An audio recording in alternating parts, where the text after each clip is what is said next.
Satu, dua, tiga. Assalamualaikum warahmatullahi wabarakatuh. Selamat siang kawan-kawan pencinta ilmu dan pencinta buku dan pencinta apapun itu.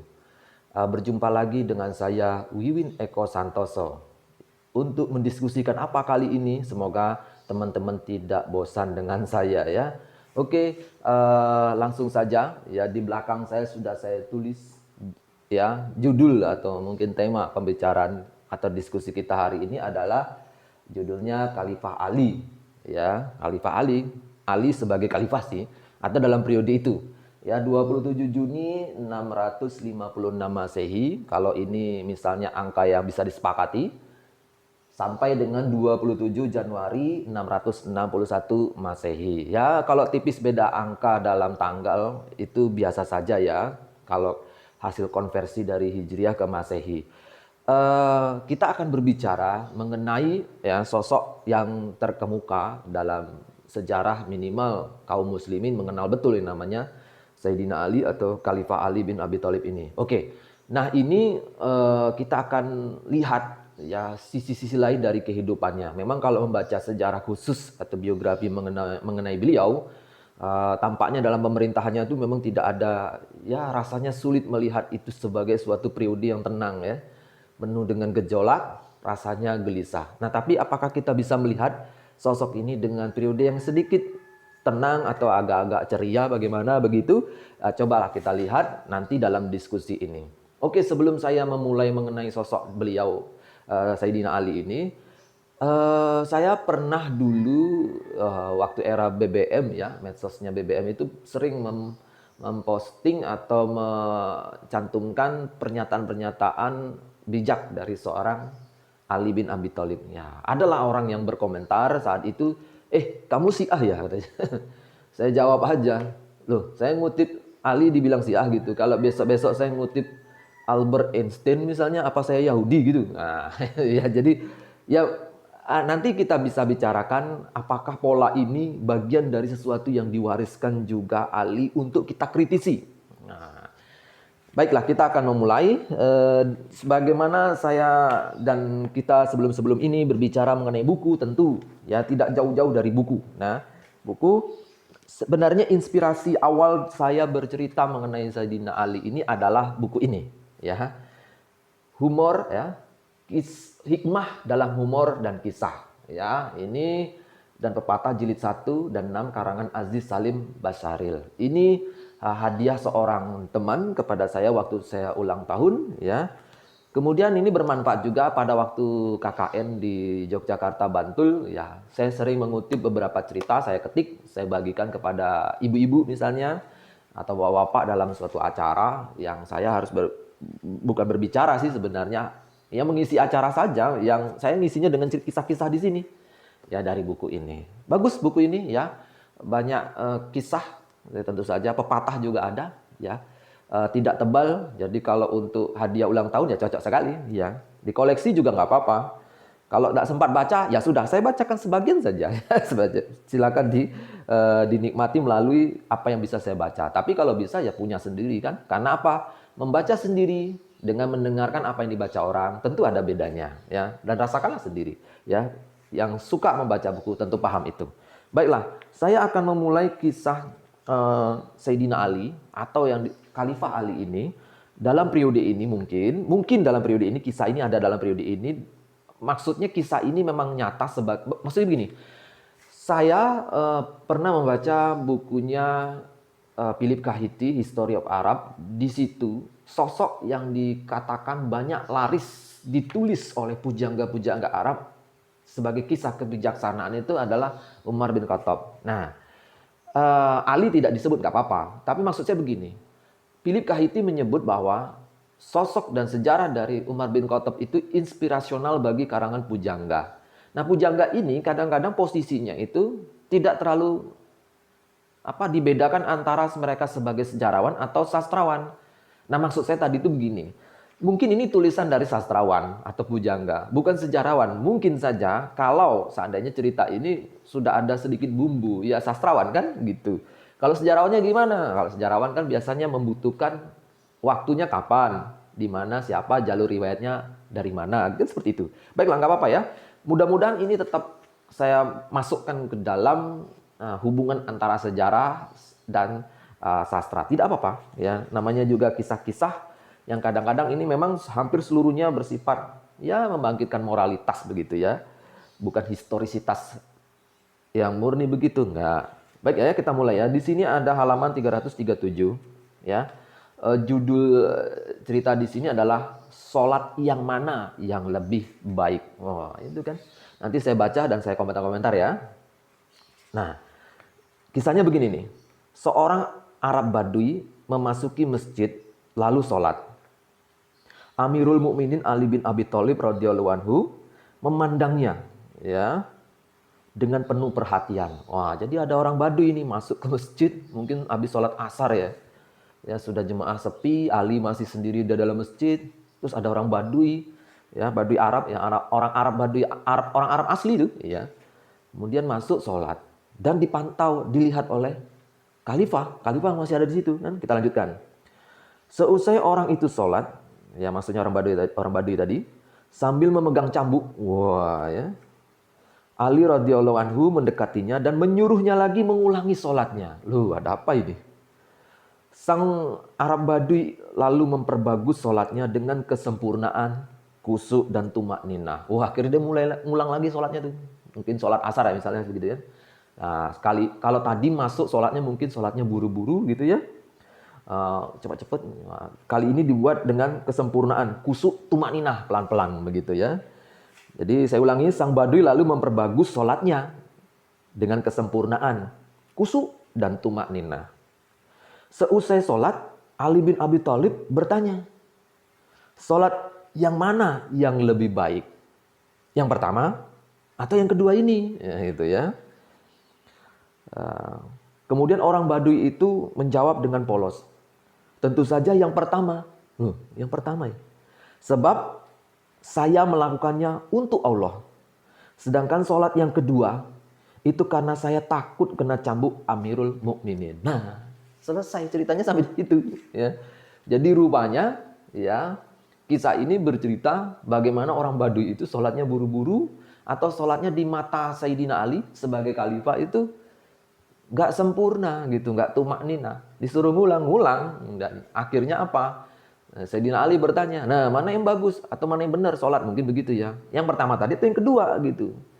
Arab Badui dengan jawabnya sangat polos bilang yang paling bagus yang pertama. Yang pertama karena Allah lillahi ta'ala ya, karena lillahi ta'ala. Kalau yang kedua ini karena cambuknya Khalifah Ali. Ya, jadi yang satu itu dan tentu saja Ali terdiam di sini dan karena memang tidak ada catatan apapun ya. Jadi, nah itulah menariknya kisah ini karena apa kisah ini tampaknya menarik bagi kaum sufistik ya, bahwa formal sholat yang membagus-baguskan secara yang terlihat itu kadang-kadang jangan terlalu menjadi yang utama, tapi niatnya. Kalau si Arab Badui ini nampaknya pada niatnya itu tadi. Oke, itu kisah yang pertama. Oke, kisah yang kedua adalah ini tambahan ya, kisah yang kedua. Nah, judulnya ilmu pengetahuan. Ilmu pengetahuan halaman 136 ya, kita cuplik aja ya. Ali bin Abi Thalib radhiyallahu anhu berkata, ilmu lebih baik daripada harta karena Anda pasti akan sibuk menjaga harta itu, sedangkan ilmu akan memelihara Anda. Nah, itu kata Ali ya. Kapan dia mengatakan itu? Ya enggak tahu, pokoknya periode inilah anggap aja ya. Dari tahun 656 sampai 661. Ya, saya mau cari aman aja nih. Selanjutnya Ali berkata, harta itu habis bila dinafkahkan, sedangkan ilmu bila dinafkahkan justru akan berkembang. Ilmu adalah kuasa. Nah, ini yang menarik nih bagi saya sih. Ilmu adalah kuasa, sedangkan harta dikuasai. Penumpuk harta mati meskipun dalam hidupnya. Sedangkan ulama atau ilmuwan tetap hidup sepanjang zaman. Walaupun pada zohirnya atau fisiknya dalam kurung, mereka sudah tiada atau wafat, tetapi pengaruh mereka dalam hati tetap ada. Nah, ini pesan Ali nih. Tapi yang saya menarik di sini adalah ilmu adalah kuasa, sedangkan harta dikuasai. ilmu adalah kuasa. Nah, ini apa nih yang menarik nih ya? Jadi begini, ada nih ya sebuah ya buku kecil tipis, ya nggak kecil sih tipis. Ini sebenarnya adalah pidato pengukuhan jabatan guru besar ilmu sejarah Fakultas Ilmu Budaya UGM yang dibacakan pada tanggal 21 Juli 2001 oleh Profesor Dr. Kunto Wijoyo. Nah, ini guru besar sejarah nih. Nah, pengukuhannya ada apa nih? Di sini tuh judulnya adalah Periodisasi Sejarah, Kesadaran, Keagamaan Umat Islam Indonesia, _2 Mitos, Ideologi, dan Ilmu. Oke. Nah, dalam pidato ini di ujungnya ya menjelangi halaman 20 lah dia tepat, Kunto Wijoyo itu menulis begini, ya. Sebagai sejarawan yang berusaha melihat ke depan dan sebagai pribadi yang beriman kepada Al-Quran, saya percaya kepada ilmu, bukan kepada politik. Wah, ini sikap Kunto Wijoyo ya. Dalam surat Al-Mujadalah ayat 11 disebutkan bahwa Allah meninggikan derajat orang-orang berilmu. Sebaliknya tidak ada satupun ayat yang menyebutkan bahwa Allah meninggikan derajat orang-orang yang berkuasa. Itulah sebabnya pidato ini bersemboyan knowledge is power yang berasal dari Michel Foucault. Nah, Michel Foucault, siapakah itu Michel Foucault? Yaitu filsuf dari Prancis.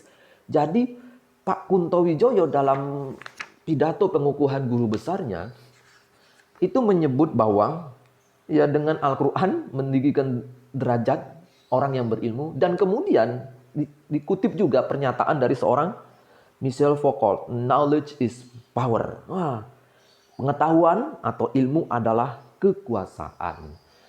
Nah, beberapa orang-orang menyebut bahwa Michel Foucault sebelumnya sudah ada yang mengatakan ini, kayak Francis Bacon. Tapi bagi saya sih, ya sebelum ini ada yang mengatakannya. Apa salahnya kita menyebut bahwa orang itu adalah Sayyidina Ali? Tadi dia bilang apa? Ya, kita baca ulang lagi biar saya nggak keliru. Ali kan sudah bilang, ilmu adalah kuasa atau kekuasaan. Sedangkan harta dikuasai. Apa sih bedanya dengan Michel Foucault? Tentu ada bedanya. Tapi substansinya, knowledge is power, itu perkataan Michel Foucault. Katanya begitu. Ya, dari seorang Kunto Wijoyo yang mengutip ya seorang Michel Foucault. Gitu ya. Dan kebetulan kemarin tanggal 12 November 2021 saya ikut kuliah yang diampu oleh Mas Agung Wicaksono. Dan kami membahas tulisan dari Michel Foucault yang berjudul Panoptism, ya. Jadi tentang sistem panoptis gitu ya. Ya di situ kita bicara tentang ya memang banyak dibicarakan ilmu adalah kekuasaan, tapi ilmu yang seperti apa ya? Sistem panoptis itu juga bagian dari ilmu ya. Kesadaran orang akan diawasi ya. Itu sistem panoptis. Itu juga ilmu ya. Bagaimana kekuasaan menggunakan ilmu ini atau aturan atau skema ini, itu juga ilmu ya. Kalau orang merasa diawasin, itu juga adalah bagian dari kerja ilmu atau kekuasaan ya gitu ya. Kalau Sayyidina Ali dan kawan-kawannya bilang kalau kita merasa diawasi oleh Tuhan, nah berarti kita sedang bekerja dalam wilayah ilmu. Nah, itu juga ilmu tuh.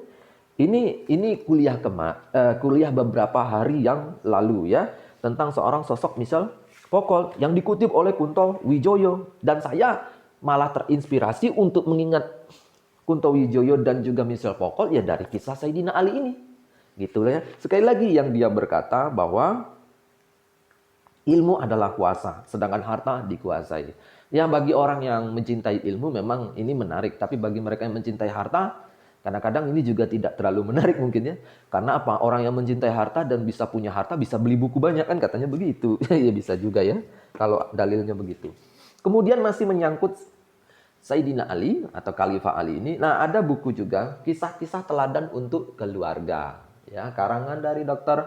Mulyanto ya. Katanya di sini ada anak judulnya Pengasah Kecerdasan Spiritual. Nah, di sini ada kisah Ali nih. Nah, ini lumayan juga buku ini ya. Saya jadi terfokus ke sini. Ada suatu judul yang halaman 3, judulnya Baju Besi Ali radhiyallahu anhu ya. Jadi begitu. Nah, saya bacakan aja. Jadi saya bacakan ceritanya begini nih. Kalau menurut buku ini ya, tentang Ali, Baju Besi Ali judulnya. Setelah menunaikan suatu peperangan, peperangan apa nih? Nggak disebut sini. Saya nggak tahu. Peperangan Ali itu banyak sekali. Misalnya 31 Mei 659 itu ada perang juga. Perang Naharawan apa itu ya. Nah itu. Nah setelah menunaikan suatu peperangan, pada suatu ketika Khalifah Ali itu meletakkan baju perangnya di samping rumah. Ia bermaksud untuk membersihkan dan menyikat baju perangnya itu, baju perang besi. Jadi kalau baju perang besi itu biasanya agak kayak kawat-kawat, terus dalamnya ada besi di situ. Ya karena memang tidak bisa dicuci seperti biasa dikucek-kucek, maka yang paling bisa dicuci secara disikat kalau sudah dipakai, biar tidak bau begitu ya. Nah kemudian putranya yaitu Hasan melihat itu dan ingin membantu. Namun Ali sebagai ayah ini ya, ingin melakukannya sendiri ya. Jadi ditolaklah anaknya yang, "Pak, aku ingin nyuci itu ya." Tapi si Ali nggak mau, biar saja dia yang cuci. Namun sejurus kemudian, belum sempat Ali membersihkan baju perang tersebut, baju itu lenyap, tiba-tiba lenyap. Dan keheranan Ali ya menjadi karena dia menanyakan kepada seluruh anggota keluarganya, apakah barangkali melihat baju perang tersebut. Nah, seluruh anggota keluarga merasa tidak memindahkan baju perang tersebut dan mereka semua merasa heran. Beberapa hari kemudian, Ali melihat baju perangnya berada di pasar dan berada di tangan seorang Yahudi. Nah, ini pula ya. Nah, di pasar itulah Ali bertemu dengan orang Yahudi dan orang Yahudi itu mungkin sedang berdiskusi di pasar tentang kira-kira harga baju ini, baju perang ini berapa. Dan Ali melihat orang Yahudi itu membawa baju perang di situ. Terjadilah perdebatan. Tuh, itu punya siapa itu baju perang tuh? Itu punya saya nggak tuh katanya. Sebab saya baru kehilangan. Orang Yahudi ini marah. Loh, enak aja Anda menuduh saya di sini. Banyak orang lagi kan. Nah, menarik ini. Ali itu seorang panglima perang sekaligus khalifah dalam cerita ini kan. Disebut di awal kalau nggak salah, nah kan khalifah Ali. Nah, khalifah Ali. Jadi khalifah Ali nih ya sebagai khalifah sekaligus panglima perang bertemu sama orang Yahudi. Ya. Kalau di sini digambarkan orang Yahudi miskin. Wah, bisa juga ya orang miskin Yahudi menghadapi seorang khalifah. Berat itu. Nah, akhirnya apa? Si orang Yahudi ini tidak terima dan membawa hal ini ke pengadilan karena merasa dia dituduh sebagai pencuri oleh Ali. Dan Ali juga mau. Ya. Jadi ada pengadilan muslim dengan qadi muslim berhadapan dengan kasus yang menimpa Amirul Mukmininnya. Nah, kan keren ini, asik ini. Qadi ya atau hakim. Nah, kemudian ceritanya bagaimana? Ya. Namun jadi ceritanya gini. Si Yahudi ini berhadapan dengan pengadilan kaum muslimin. Kemudian si orang Yahudi ini berhenti waktu dia agak cemas. Akhirnya dia masuk dalam ke pengadilan. Dilihatnya itu hakimnya kurus. Zaman dulu kayaknya hakimnya kurus. Kalau gemuk katanya korup ya. Tidak juga ya. Nah, para pegawai pengadilan masyarakat sudah hadir dalam persidangan dan nampak begitu menghormati sang hakim atau qadi. Sejurus kemudian sang hakim membuka sidang. "Wahai Khalifah Ali, apa tuntutan Anda kepada terdakwa?" Nah, pertanyaannya cukup tegas itu ya dari sang hakim. Kemudian Khalifah Ali radhiyallahu anhu pun menceritakan perihal hilangnya baju perang yang dia miliki. Sudah dicerita. Terus, "Wahai Khalifah, apakah engkau dapat membuktikan kalau baju perang yang ada di tangan terdakwa adalah milik engkau?" Ali tersentak dengan pertanyaan sang hakim. Ia termenung dan merasa sulit juga untuk membuktikan ini. Kemudian Ali berkata, "Aku tidak mampu membuktikannya, wahai hakim yang bijak. Namun anakku, si Hasan, itu mengetahui bahwa baju perang itu milikku dan hilang saat aku akan membersihkannya." Namun sang hakim menolak saksi dari pihak keluarga. Karena Ali tidak mampu membuktikannya, maka akhirnya sang hakim memutuskan bahwa perkara itu dimenangkan oleh orang Yahudi tadi. Nah, seperti halilintar di siang bolong, si Yahudi tersentak kaget dengan keputusan sang hakim yang kurus berwibawa. Jadi yang menang itu orang Yahudi. Karena apa?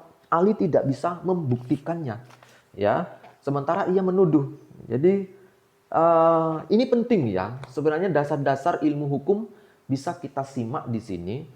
Misalnya begini ya, apakah hakim tidak mau menerima saksi itu juga bagian dari mekanisme hukum yang sangat tepat? Nah, kita lihat aja. Pelajaran dasar misalnya ini nih, saya punya buku, ya buku sebenarnya untuk konsumsi sekolah. Hukum Islam Jilid 2, terjemahan dari Basori Alwi. Ya. Katanya kitab-kitab fikih itu kan banyak berbahasa Arab dan diterjemahkan oleh beliau, ya, si Basori Alwi. Nah, di sini ada nih tema tentang ya bab-bab mengenai pengadilan. Halaman 88 itu di sini ada pernyataan. Pernyataannya begini, seorang hakim menghadapi terdakwa bagaimana dan menghadapi saksi bagaimana. Di sini dikatakan tidak boleh, ya, seorang hakim, atau di sini dikatakan tidak boleh seorang hakim itu menerima persaksian seorang yang bermusuhan terhadap lawannya. Artinya persaksian seorang saksi yang membenci terdakwa. Titik. Terus ada lagi nih, tidak boleh menerima persaksian seorang ayah untuk membela anaknya dan seorang anak untuk membela ayahnya. Nah, dan ini buku Hukum Islam Jilid 2, terjemahan kok, Basori Alwi. Jadi anak-anak sekolah di pesantren sudah belajar ini. Jadi ada aturan memang bahwa dalam kasus Sayyidina Ali tadi, hakim memang tidak boleh menerima persaksian ya dari anaknya si Hasan untuk Ali, nggak bisa. Nah, jadi masalah pembuktian bagaimana? Nah, itu dalam pengadilan kan yang dibutuhkan adalah persaksian dan pembuktian. Kalau tidak adalah pengakuan. Kan begitu inti dari jalannya proses pengadilan mencari kebenaran kan. Nah, itu. Kemudian begini.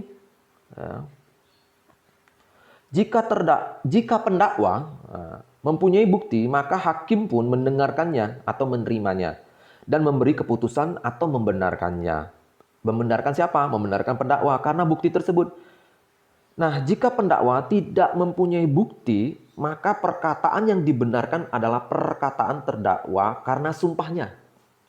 Tetapi jika terdakwa menolak bersumpah, dikembalikan pengucapnya kepada sang sumpah. Jadi intinya apa? Di sini adalah yang dibenarkan bukan pendakwa, tapi terdakwa. Ya. Jika pendakwa tidak punya bukti, maka perkataan yang dibenarkan adalah perkataan yang terdakwa karena sumpahnya. Dalam kasus ini, kita nggak disebut sini sumpahnya, tapi yang terdakwa kan orang Yahudi. Ya karena pendakwanya dalam hal ini, Sayyidina Ali, tidak bisa membuktikan, ya sudah. Sang hakim di sini, ya itu mau tak mau harus membenarkan perkataan sang terdakwa. Ini satu buku. Ya bisa jadi ya si siapa? Hakim itu tahu bahwa Ali itu orang yang jujur, Hasan orang yang jujur, gak mungkin bisa bohong. Tapi ini aturan gitu ya. Dalam ilmu hadis bisa saja ulama kemudian memakai salah satu disiplin ilmu yang menganggap bahwa menerima perkataan orang secara moral bisa dan utama. Misalnya dari Ali yang seorang jujur, Hasan dan seterusnya orang jujur. Tapi kok di pengadilan ini nggak bisa dilakukan begitu? Ya karena mekanismenya berbeda. Pembuktian itu perlu saksi, ya. Selain itu bukti yang lain, ya. Dan itu mekanisme hukum yang berlaku. Nah, kalau kita juga lihat buku fikih 4 mazhab, saya nggak punya banyak buku ya tentang Islam fikih ini, fikih. Nah, saya punya buku ini, karangan Abdurrahman Ad-Dimashqi ya. Ini terjemahan dan ini kitab tua juga nih, seangkatan dan dekat dengan zaman negara Kertagama. Nah, di sini juga ada bab ya mengenai dakwaan dan pembuktian. Di sini ada nih bicara tentang pembuktian bahwa para imam mazhab sepakat bahwa kewajiban pembuktian merupakan tugas dari penggugat dan sumpah merupakan tugas dari yang tergugat untuk mengingkari gugatan. Maksudnya kewajiban pembuktian merupakan tugas dari penggugat. Dalam kasus kita tadi Ali, iya kan? Dan sumpah merupakan tugas tergugat untuk mengingkari gugatannya. Dan seterusnya nih, masalah bukti dan seterusnya dibicarakan di sini. Apa yang bisa menjadi bukti, apa yang bisa menjadi saksi. Kemudian di halaman lain disebutkan juga masalah saksi, ya. Di sini disebutkan Maliki berkata, misalnya Imam Maliki ya pendapat, lain hanya kalau orang yang memegangnya adalah kerabat penggugat atau yang terhambatnya adalah lantaran takut karena kekuasaan. Apa nih? Soal apa nih? Tapi yang jelas di sini dikatakan ya hampir dikatakan bahwa ya masalah saksi atau penggugat itu memang terjadi perdebatan di kalangan imam mazhab ya. Ya. Sebentar ya, saya harus baca lagi nih. Oke, kita lanjuti. Ya, mohon maaf ya, tidak kompeten sekali saya. Maksudnya di halaman 501, kita lanjutin. Di sini ada pernyataan, apakah kesaksian seorang musuh terhadap seterunya dapat diterima? Kalau Imam Hanafi berkata, diterima jika permusuhan di antara mereka tidak menjurus pada kefasikan. Kalau Maliki, Syafi'i, Hambali mengatakan tidak diterima secara mutlak. Begitu.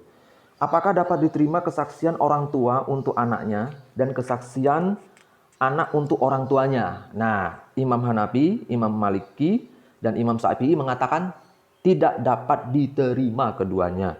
Baik laki-laki maupun perempuan, baik sudah jauh maupun masih dekat. Namun, kalau Imam Hambali diperolehlah kita 3 riwayat mengenai ini. Pertama, seperti pendapat ketiga imam di atas. Oke, berarti sama dengan Hanafi, Maliki, Syafi'i, berarti tidak diterima tuh, ya. Kedua, ada kesaksian bapak untuk anaknya tidak diterima. Tetapi kesaksian anak untuk bapaknya diterima. Kalau tadi Hasan memberi kesaksian bagi bapaknya, kalau menurut versi yang ini, ada 1 riwayat ya bisa diterima ya. Yang ketiga, diterima selama tidak menarik keuntungan sebagaimana kebiasaan dan seterusnya. Itu ilmu hukum ya. Kemudian terus ceritanya bagaimana nih? Ceritanya tadi belum selesai ya? Belum selesai. Nah, jadi sudah jelas ya. Jadi di sini ceritanya dari Mulyanto ini tentang Ali dan baju besinya tuh ya, sang hakim menolak saksi dari pihak keluarga karena Ali tidak mampu membuktikannya, maka akhirnya sang hakim memutuskan perkara itu dimenangkan oleh orang Yahudi. Jadi disinilah letak sesuainya tadi, maksud saya menunjukkan beberapa teks-teks ya tentang aturan hukum ya. Dan itu juga berlaku kok dalam aturan pidana yang di pengadilan kita. Misalnya yang oke lah ya. Nah, misalnya ini nih. Saya ada buku lumayan tebal juga ya. 3 kitab undang-undang hukum nih. Ya, di sini ada Undang-Undang Republik Indonesia Nomor 8 Tahun 1981 tentang hukum acara pidana. Sudah saya temukan itu ya, bahwa di sini pasal 168 ada bunyinya begini nih, kecuali yang ditentukan lain dalam undang-undang ini, maka ya, tidak dapat didengar keterangannya dan dapat mengundurkan diri sebagai saksi keluarga sedarah atau semendo dari garis lurus ke atas atau ke bawah sampai derajat ketiga, dan terdakwa atau yang bersama-sama sebagai terdakwa. Kalau ini dari terdakwa ya. B, saudara dari terdakwa atau yang bersama-sama terdakwa. Dan seterusnya. Kalau ini terdakwa ya, jadi terdakwa punya saksi kan. Kalau gitu mungkin saksi yang meringankan atau memberi keterangan itu nggak diterima kalau yang masih ada kaitan dengan keluarga. Seingat saya memang di Al-Quran juga ada ayat yang mengatakan juga tidak menerima saksi. Nampaknya baik dari terdakwa maupun pendakwa. Pokoknya yang bergaris keluarga tidak bisa diterima. Di undang-undang hukum kita negara Indonesia ada. Dan seterusnya. Jadi biasa saja ya jadinya. Sudah umum begitu bahwa hakim menolak sesuatu yang tidak ada pembuktiannya. Kalau hanya masih penuduhan kan repot. Ya. Dan ini khalifah kalah loh. Dan ceritanya dilanjutkan lagi di sini. Seperti halilintar di siang bolong, si Yahudi tersentak kaget dengan keputusan hakim yang kurus berwibawa itu. Sungguh ia tidak menyangka bahwa ia akan menang, ya. Dan akhirnya apa? Ya. Si orang Yahudi ini mengaku kepada Sayyidina Ali bahwa memang baju besi itu adalah milik Anda. Jadi saya hanya menguji ya, apakah Anda orang jujur, dan pengadilan Islam pun jujur. Akhirnya dia masuk Islam. Kalau yang difokuskan dalam buku ini adalah pengadilan Islam yang sangat jujur gitu ya, dan hakimnya, sehingga orang Yahudi terpikat masuk Islam. Atau mungkin juga orang Yahudi ini juga menganggap, kalau di sini yang terasa begitu, kalau saya menangkap orang Yahudi ini juga simpatik juga sama si Ali sebagai khalifah, tidak menggunakan kekuasaan politiknya dan juga militernya untuk menekan orang Yahudi ini ya, tapi mau dibawa ke pengadilan dan dia dinyatakan kalah. Walaupun tidak bersalah gitu ya, karena tuduhannya lemah, tidak ada bukti. Itu kisah Sayyidina Ali ya. Sudah 31 menit bersama saya. Ceritanya apa lagi nih? Masih ada ya.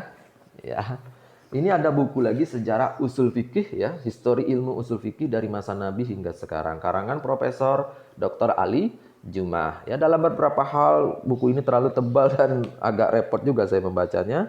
Dan mungkin dalam beberapa hal orang ada yang tidak setuju dalam hal tertentu mengenai sesuatu dari Ali Jum'ah, itu soal lain. Tapi saya ingin mengutip sebuah kisah di sini ya. Di halaman 166 Amaliyah Sahabat, subjudulnya begitu. Bagaimana orang bisa mencari dalil dari Al-Quran, dan kalau tidak bagaimana? Nah, itu. Dan sahabat pun pernah melakukan sesuatu tidak dapat dalilnya dari Al-Quran maupun hadis, makanya ada kisah di sini. Ya, kisahnya begini. Suatu hari seorang sahabat, S-nya gede loh ya, kapital nih. Suatu hari seorang sahabat bermaksud membuat jengkel orang lain.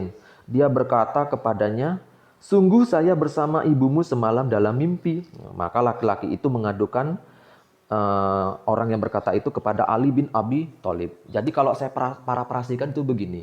Ini ada seorang sahabat, tapi tidak disebutkan sahabat Nabi itu siapa namanya. Tapi saya menduga jangan-jangan itu dari golongan Muawiyah ya, sahabat itu. Kemudian orang yang mau dibuat jengkel atau dicandain itu mungkin dari kelompok-kelompok ya orang-orangnya Ali gitu ya. Nah, si sahabat ini menggoda ya, dia bilang, "Tadi malam saya bersama dengan ibumu." Wah, ya terkejutlah, orang-orang juga terkejut. Yang tadi itu yang punya ibunya terkejut juga. "Sungguh bersama ibu saya tadi malam dalam mimpi." Nah, kan kira-kira mungkin begitu. Ya jengkel pasti orang yang dicandain itu ya, jengkel ternyata dalam mimpi bersama ibunya kan ini. Tapi konteks maksud di sini kan jelas ini ya. Kalau kayak gini kan lumayan ini ya. Ada unsur seperti ngejek betul ya. Jadi orang itu ingin ngejek sahabat yang lain yang bersama ibunya. Itu kan artinya bersama ini maksudnya tadi malam. Tadi malam bersama ibunya tidur. Berarti kan ini namanya zina.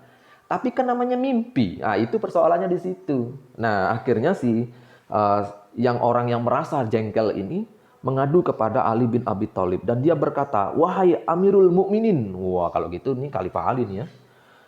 "Tetapkanlah hukuman had untuk orang itu. Yakni had tuduhan zina. 80 kali cambuk." Kemudian Ali bin Abi Thalib berkata, "Bagaimana mau memutuskan suatu perkara? Apa ada bisa menghukum orang yang sebagai berzina terus dicambuk 80 kali? Padahal itu cuma mimpi." Gitu kan. Akhirnya Ali bin Abi Thalib bikin solusi. Dia berkata begini, "Jemurlah orang itu di bawah matahari dan kemudian pukullah bayangannya." Jadi hal yang tadi diceritakan itu kan cuma mimpi belaka. Nah, itu kata Ali. Jadi orang tadi dijemur. Ada bayangan mataharinya yang dicambuk. Ya, cambukan 80 kali memang buat orang yang dituduh berzina. Ada memang seperti itu. Tapi ini kan mimpi. Nah, sementara si sahabat yang tidak terima ini menuntut kepada Ali dicambuk beneran. Tapi Ali tidak bisa menghukumnya. Dalilnya apa? Dia mimpi kok. Dan itu cuma perkataan. Tapi belum ada pasal pencemaran nama baik dan seterusnya. Jadi bagaimana? Ali langsung menetapkan ya dijemur aja orang itu di bawah matahari. Kemudian ada bayangannya.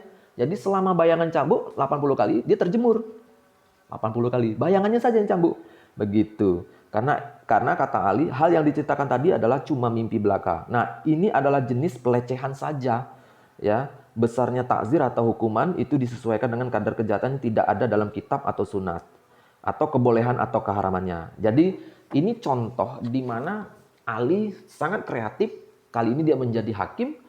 Ya, tidak menghukum cambuk kepada orang yang bermimpi bersama seorang ibu, sahabat yang lain ya.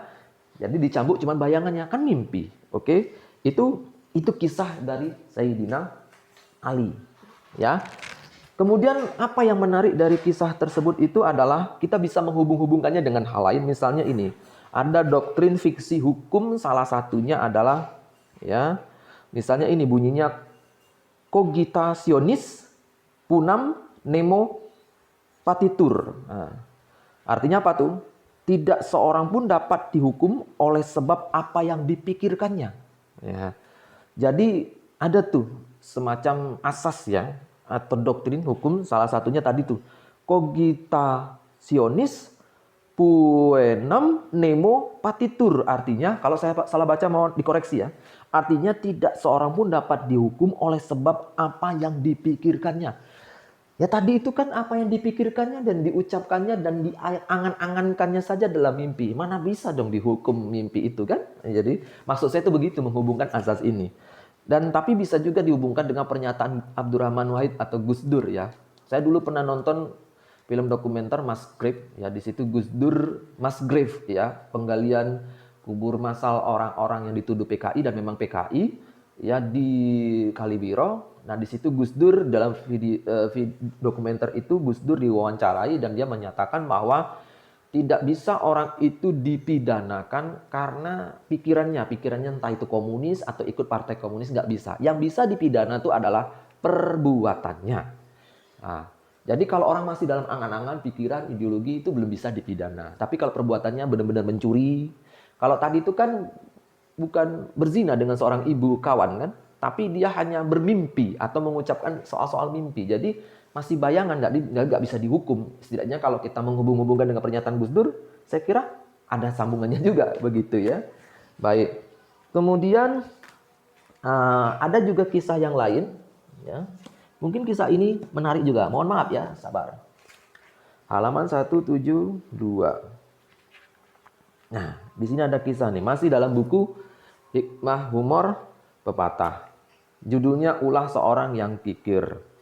Bagus nih kisah ini ya. Jadi seorang yang terkenal kikir memperkerjakan seorang pembelah kayu dengan upah yang telah disepakati bersama. Kemudian sang kikir ini merasa bahwa upah tersebut terlalu tinggi bagi dia. Sehingga dia berusaha untuk menguranginya. Caranya bagaimana? Nah, kita lanjutin baca. Setiap kali si pembelah kayu itu mengayunkan kapaknya saat mengapak kayu, sang kikir berkata, "Ayo!" gitu ya. Wah, itu ya. Baru terang kapak. Seterusnya begitu. Setiap ngapak tuh si kikir ini ngomong, "Ayo, kapak ya. Ayo!" Terus begitu ya. Setelah pekerjaan selesai, sang kikir menyerahkan separuh dari upahnya dengan alasan apa? Bahwa dia juga membantu pekerjaan tersebut dengan teriakannya. Jadi teriakannya itu belakangan diklaim sebagai membantu si tukang kayu. Padahal sepakat membayarnya berapa. Nah, pantas saja si pembelah kayu itu tidak menerima pendapat seperti itu dan alasan seperti itu. Dia mengadukan perkara ini kepada hakim. Nah, kemudian hakim yang cerdik dan adil meminta seluruh upahnya itu dibagi. Ya, upahnya itu dibagi. Nah, untuk tersebut satu persatu diletakkan di meja sambil berkata, "Uang ini untuk pembelah kayu dan suara gemerincingnya untuk sang pemberi upah." Jadi duit itu ditaruh di meja, celeting, celeting, celeting, celeting, bunyi kan uang logamnya di meja. Kemudian semuanya dikasih ke pembelah kayu. Sementara si suara kikir tadi dapat apa? Dapat suaranya saja, kata hakim. Ambil suaranya itu tadi yang bunyi. Jadi sang hakim melakukan hal ini sampai selesai ya dengan uang tadi, menyerahkan seluruh uangnya kepada pembelah kayu, sedangkan suara gemerincingnya seluruhnya untuk si kikir. Karena tadi dia membantu dengan suara saja, kalau yang upah kayu dengan memotong kayu. Ini tentang kebijaksanaan hakim. Saya sebenarnya mau bercerita apa nih dalam konteks kaitannya dengan Ali? Ya itu tadi, hakimnya itu harus cerdas. Gitu ya. Kalau tidak cerdas, repot juga. Begitu ya. Karena apa? Sekali lagi, mimpi itu tidak bisa dipidana. Sayyidina Ali tepat sekali ketika mimpi seorang sahabatnya yang menggodanya, dia tidur bersama ibu seorang sahabat lain, itu nggak bisa dipidana. Karena itu mimpi kan, kata-kata. Nah di sini juga ada kisah ya karangan atau kumpulan dari M.H. Yudhistira, judulnya Kumpulan Cerita Rakyat Mancanegara. Ya ini bacaan yang populer, terbitan di Surabaya. Nah di halaman 110 itu ada kisah Abu Nawas merusak rumah Tuan Kodi atau hakim ya, Tuan Hakim. Jadi Pak Hakim dirusak. Nah ceritanya tuh begini. Waktu itu Abu Nawas sedang mengaji banyak santri gitu ya. Tiba-tiba ada seorang ibu dan pemuda datang mengadukan sesuatu. Nah, setelah mendengar Abu Nawas memerintahkan para santrinya, besok kita ya berangkat ke rumah Pak Hakim. Tapi jangan lupa kalian ajak kawan-kawan dan bawa alat-alat ya, cangkul, palu dan semacamnya. Nanti kita akan berangkat ke rumah hakim dan akhirnya berangkat bersama rombongan berangkat ke rumah hakim. Apa yang terjadi? Ya, si Abu Nawas memerintahkan seluruh ya santrinya dan orang-orang bawaannya dengan palu, dengan cangkul itu merusak rumah sang hakim. Nah, sementara tetangganya hakim itu tidak bisa mencegah karena jumlahnya banyak sekali orang-orangnya itu. Nah, ternyata si hakim ini tidak terima rumahnya dirusak. Setelah itu, akhirnya sang hakim mengadu kepada sang khalifah. Kayaknya mungkin Khalifah Harun al-Rasyid. Ceritanya begitu. Jadi ceritanya begini, ya. Setelah Abu Nawas menghadap Baginda, dia ditanya, "Hai Abu Nawas, apa sebabnya engkau merusak rumah hakim itu?" Abu Nawas menjawab, "Wahai tuanku, sebabnya ialah pada suatu malam hamba bermimpi, ya, bahwasanya Tuan Kadi itu menyuruh hamba merusak rumahnya sendiri sebab rumahnya itu sudah tidak cocok baginya dan ia menginginkan rumah yang lebih bagus lagi. Ya, karena mimpi itulah maka hamba merusak rumah sang tuan hakim." Nah, makanya dia ngajak. Terus bagindanya itu, khalifahnya menjawab, "Hai Abu Nawas, bolehkah orang hanya karena mimpi sebuah perintah itu lalu dilakukan? Hukum dari negeri mana engkau pakai ini?" Gitu ya. Dengan tenang Abu Nawas menjawab, "Hamba juga memakai hukum yang Tuan Hakim itu pernah baru-baru ini lakukan." Nah, disinilah terbongkar, rupanya hakim ini pernah menggunakan mimpi. Jadi ada yang ibu-ibu tadi bersama putranya itu mengadukan kepada si Abu Nawas. Dia menghadapi hakim bahwa hakim siapa ini, si pemuda ini bersama ibunya datang ini melamar anaknya gadis si hakim itu atas dasar mimpi. Kemudian dibalas oleh sang hakim bahwa dia juga bermimpi tapi menyerahkanlah seluruh harta-harta kamu itu. Maka sang hakim menyita harta-harta dari sang pemuda dan ibu ini. Nah, berdasarkan apa? Mimpi juga. Akibatnya apa? Ya, kalau menolak, menolak saja. Tapi jangan pula menyita harta orang untuk dijadikan alas. Akhirnya pemuda dan ibu yang miskin tambah miskin oleh hakim ini. Dan Abu Nawas membalasnya dengan cara menciptakan cerita bahwa dia diperintahkan oleh mimpi sang hakim itu sendiri untuk merusak rumahnya. Lagi-lagi, mimpi tidaklah bisa dijadikan dasar untuk hukum. Cerita dari Abu Nawas sebenarnya hanya kritik saja untuk sang hakim, tidak boleh memvonis berdasarkan mimpi. Oke, seperti itu. Ya. Kemudian cerita berikutnya apa nih? Ya. Saya punya catatan, ya, catatan di sini buku tulis saya itu mencatat Sabili nomor 3 edisi 26 Juli tahun 2000 halaman 89. Di situ ada mengutip pernyataan Sayyidina Ali.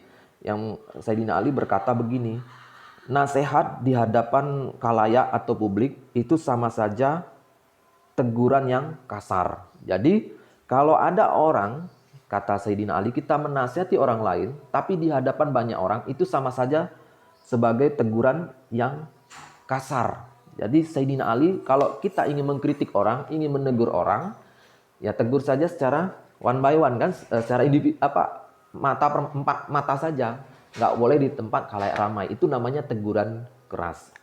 Baiklah, ini kayaknya sudah azan, maka kita pending dulu acara kita ini, nanti kita lanjutkan lagi. Oke, kita lanjutkan lagi. Kawan-kawan, pencinta ilmu, pencinta buku, masih kuat untuk menyimak ocehan saya? Ya, jangan lemah syahwat dalam tanda petik. Ya, harus kuat dong. Kan saya cuma hanya bacakan, tidak meminta kawan-kawan untuk membaca buku kan. Menyimak saja buku jadilah. Masa nggak kuat? Ya, kita selesaikan saja apa yang tanggung ini ya. Harus kita selesaikan. Baiklah, tadi kata Ali itu adalah nasihat itu kalau bisa memang jangan di depan orang banyak. Itu namanya teguran yang keras atau kasar. Ya. Dan ini mengingatkan saya ada sebuah buku lagi. Buku apa itu ya? Ini dia bukunya, judulnya Din Ilahi, Kontroversi Keberagaman Sultan Akbar Agung India 1560-1605. Tapi kontroversinya tentang apa tidak saya jelaskan karena saya tidak membedah itu. Dan ini karangan Profesor Umar Asaduddin Sokah, ya. Ya, ini sebuah buku nih. Perlu juga dikoleksi. Saya tidak tahu ini mengenai buku ini secara dalam apa gitu ya maksudnya. Apakah buku ini sudah dibedah atau belum? Saya belum ketemu acara itu. Ya, ini cetakan Oktober 94. Ya, dan di sini ada cerita yang menurut saya cocok dengan nasihat Sayyidina Ali tadi. Ceritanya di halaman 17. Jadi waktu itu saya bacakan saja ya. Karir seorang Syekh Abdul Nabi, itu nama ya, Syekh ya, seorang Syekh. Karir Syekh Abdul Nabi terlepas dari kekuasaan dan prestasi ortodoksinya, itu memberikan cahaya pada sikap Akbar terhadap agama. Ya, Akbar ini tadi nih Sultan Akbar Agung di India. Saya ulangi lagi ya, nanti bacaannya biar tidak keliru tadi saya mengucapkannya. Karir Syekh Abdul Nabi, terlepas dari kekuasaan dan prestasi ortodoksinya, itu memberikan cahaya pada sikap Akbar Agung terhadap agama. Syekh Abdul Nabi ini, itu berasal dari keluarga terpelajar dan mistik. Pertama kali dia cenderung pada sufisme. Akan tetapi beberapa kali kunjungannya ke Tanah Suci untuk belajar ya telah membuatnya menjadi pengikut hadis yang sangat ketat. Dia meninggalkan sufi demi melaksanakan perintah-perintah yang berkenaan dengan kebersihan, sholat, puasa, menahan diri dari segala kenikmatan atau abstinence gitu ya dalam tanda kurungnya ini. Nah, jadi Syekh Abdul Nabi ya masuk ke istana Sultan Akbar ini pada tahun 1566 Masehi. Dan Akbar Agung sama sekali berada di bawah pengaruhnya ya. Sehingga si Akbar ini sering membacakan azan, memimpin sholat, menyapu masjid ya di mana ada syekh itu berada dan berlaku terhadap syekh dengan kerendahan diri. Jadi ini menarik ya. Posisinya kasus dalam ini Akbar memperlakukan dirinya sultan, penguasa, khalifah ya.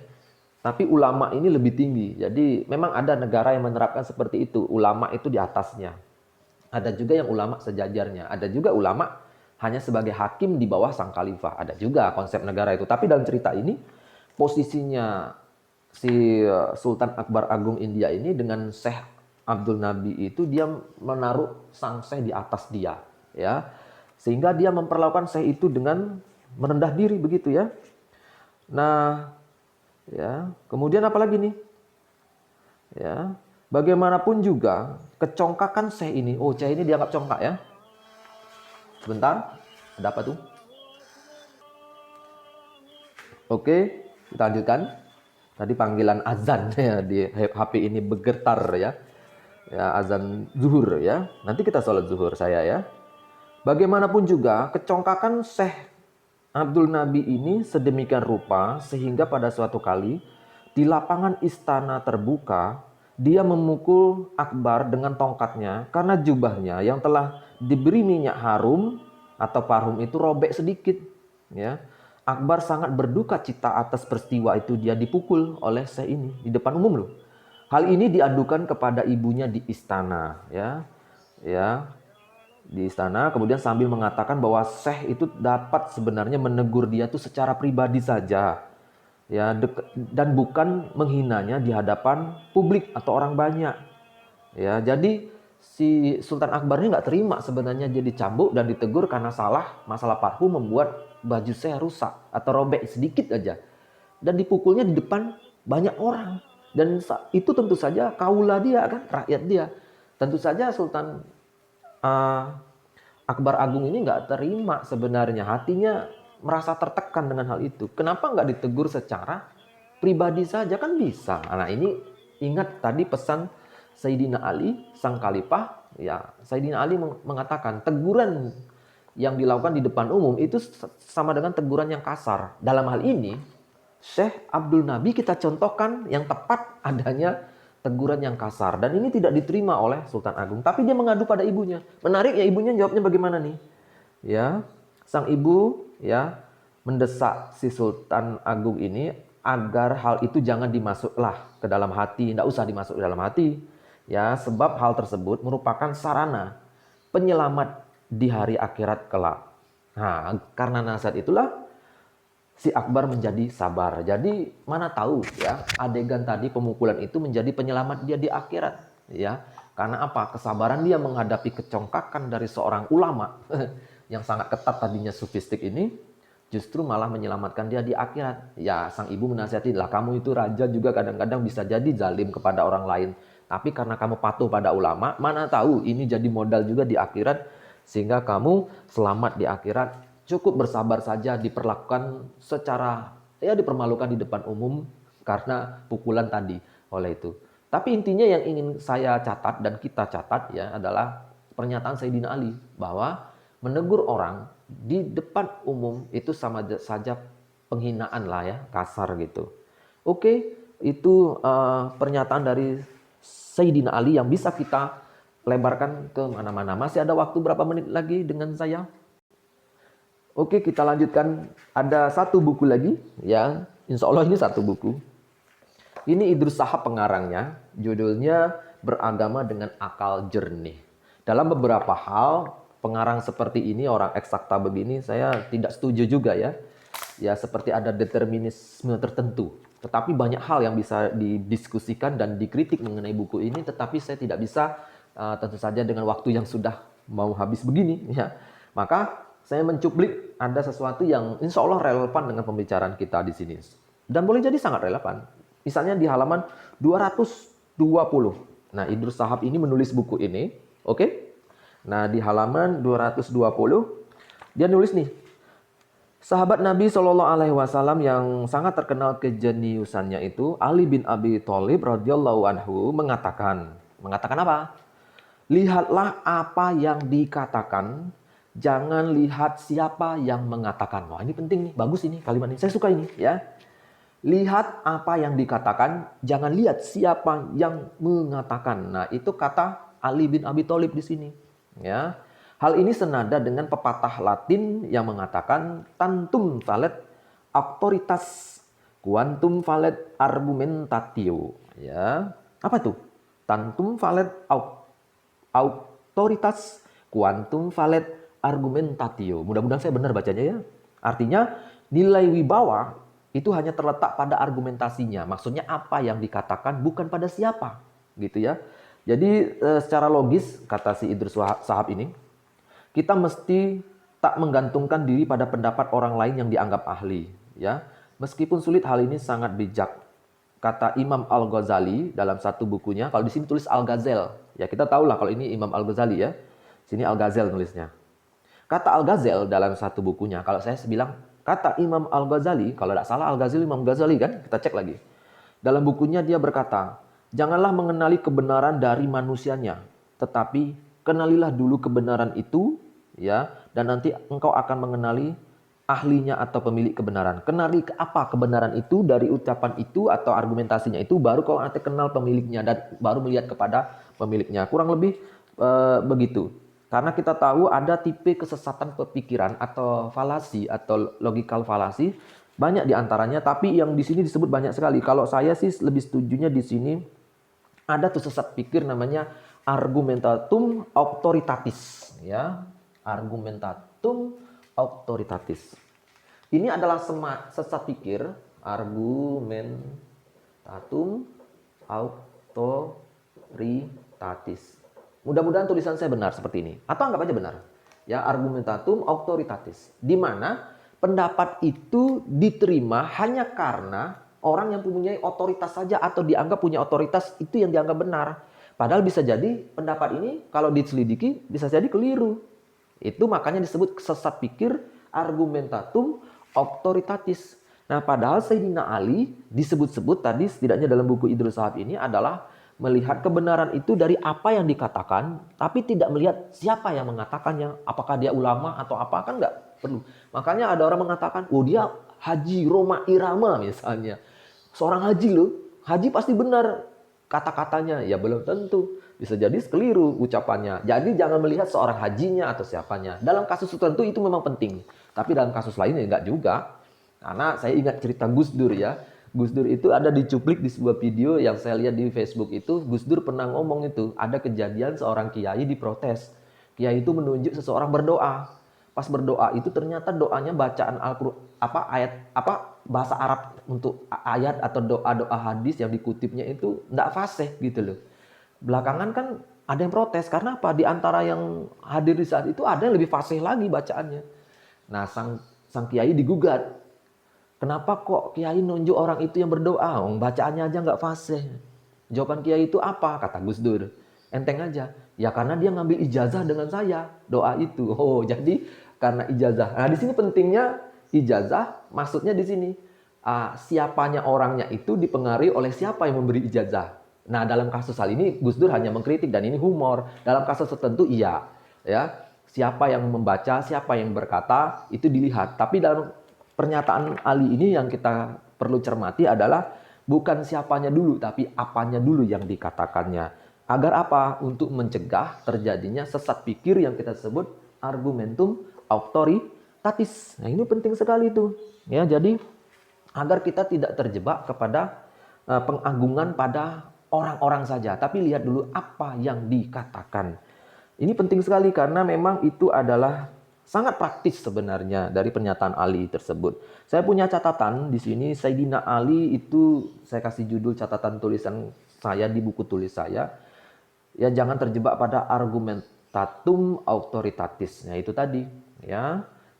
Jadi ada nih kutipan-kutipan dalam bahasa Arab, semoga saya betul membacanya ya. La ta'rifil haqq birrijal bal i'rifil haqqi ta'rifi ahli. Nah, mudah-mudahan saya benar bacanya ya. Artinya jangan mengenal kebenaran itu berdasarkan sosok individu tertentu, tetapi kenalilah kebenaran itu apa, maka engkau akan mengenali pemiliknya. Ini dinukil dari Imam Al-Ghazali. Nah, kan Imam Al-Ghazali nih. Ada juga yang bilang begini kalimatnya. Innal haqqo la ya'rifu birrijal a'riful haqqo ta'rifa ahli. Di sini diterjemahkan, sesungguhnya kebenaran itu tidak mengenal individu-individu tertentu atau persona orang. Tapi kenalilah apa kebenaran itu, maka engkau akan mengenal pemiliknya. Baru kenal pemiliknya setelah kebenaran itu kenal. Ini dinukil dari Imam Ibnul Al-Jauzi dan seterusnya. Saya bacanya secara online ini. Kemudian juga ada di Facebook saya dapat nih orang ngomong begini nih. Ada tulisannya birrijalil haqqo ta'rifi wala bil haqqir rijala i'rif. Mudah-mudahan betul bacaan teks Arabnya ya. Kenalilah orang karena kebenaran yang disampaikannya. Apa yang disampaikannya? Koma, dan jangan kenali kebenaran karena orang yang menyampaikannya. Mentang-mentang orang, oh dia tuh orang baik. Ilmunya tinggi, kuliahnya di Mesir. Sementara ini kuliahnya di UGM, universitas sekuler. Untuk apa kita dengar? Oh, tunggu dulu dong. Ya, kata Sayyidina Ali, yaitu tadi, kenalilah kebenaran itu melalui apa yang diucapkannya terlebih dahulu. Dengerin apanya dulu. Baru kita dengarkan, baru kita lihat siapanya. Jangan lupa loh ya, ada hadis yang dikutip-kutip. Hadis tidaknya saya baca di buku tentang doa karangan Ustadz Labib MZ, membicara tentang manfaat ayat kursi. Ya, ayat kursi, iya. Ayat kursi itu ada manfaatnya dan disebut-sebut di situ mengutip hadis bahwa riwayatnya itu dari Abu Hurairah bahwa rupanya ada orang yang kecurian, tetapi setelah pencurinya dipergoki ke hari ketiga atau malam ketiga, pencurinya itu ternyata adalah setan. Dan setannya ngasih resep. Kalau ingin kamu tidak gampang dicuri, bacalah ayat kursi. Nah, tapi waktu itu yang mengergokin pencuri ini tidak tahu kalau itu setan. Belakangan dia nanya kepada Rasulullah, apakah benar ya Rasulullah apa yang dikatakan pencuri itu? Rasulullah menjawab di situ adalah, oh dia itu setan itu. Dan itu benar kata-katanya. Kurang lebih begitu yang saya tangkap. Insya Allah tolong dicek ini hadis apakah sahih atau tidak. Tapi yang saya ingat memang kisahnya begitu. Apa yang saya ingin katakan di sini adalah, nah lagi-lagi Rasulullah itu tidak membenarkan iblisnya. Siapa iblisnya tuh enggak. Tapi apa yang dikatakan iblis itu benar setidaknya menurut hadis tadi loh ya. Jadi dalam kasus tertentu, dan ini ada contoh juga jika hadis ini sahih loh ya. Dan ini benar-benar perkataan Rasulullah ya, jadi saya harus beristighfar kalau ini memang bukan kata Rasulullah, maka ini menjadi hadis mungkar ya. Tapi insya Allah ini hadis ini benar ya, atau minimal hasan lah gitu ya. Jadi Rasulullah pun mengakui kebenaran kata-kata iblis itu. Nah, jadi Rasulullah membenarkan perkataannya lebih dahulu. Apa yang dikatakannya? Ternyata benar. Walaupun itu adalah iblis. Jadi begini, kita ya tidak perlu menganggap, dia itu si A, maka tidak ada kebenaran dari kata-katanya itu. Apalagi yang mengatakan, Win, kamu kok dikit-dikit ngutip Ali, kamu si A ya? Ya saya jawab enteng aja. Loh, kalau saya ngutip Albert Einstein berarti saya Yahudi. Nah, sebenarnya itu jawaban cara yang lain, tapi maksud saya itu begini, bahwa kita ya jangan mengecap orang, tunggu dulu kata-katanya, kita uji kata-katanya, apakah itu benar atau tidak, baik secara logis maupun secara pembuktian-pembuktian yang lain. Misalnya dalam hukum, dalam sejarah ada istilah-istilah seperti itu. Ya, dari saya seperti ini aja ya, kisah Sayyidina Ali. Kalau saya ada keliru, mohon maaf. Inilah bacaan kita bersama.